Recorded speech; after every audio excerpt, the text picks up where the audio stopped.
When I accepted this invitation, there was with some degree of trepidation, because as there are those who have been throwing everything, including the kitchen sink, at me to try to undermine my candidature for president of the Democratic Labour Party.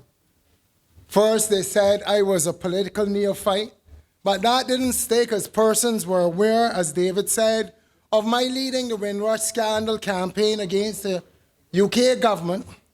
And further, while they said I hadn't yet won a parliamentary election, I made the point that I haven't lost one or even two.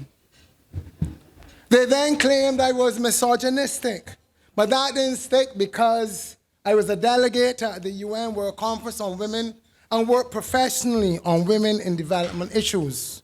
I further explained that I didn't choose to run against a female, but I'm legitimately challenging the incumbent who happens to be female.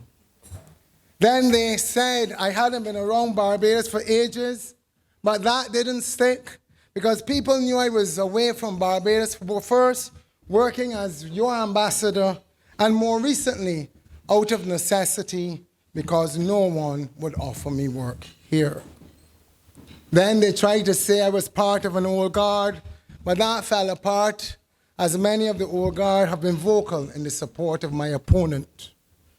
They claimed that I was like a grave digger starting at the top, until I pointed out it's not where you start that matters, but where you finish, and I have only just begun.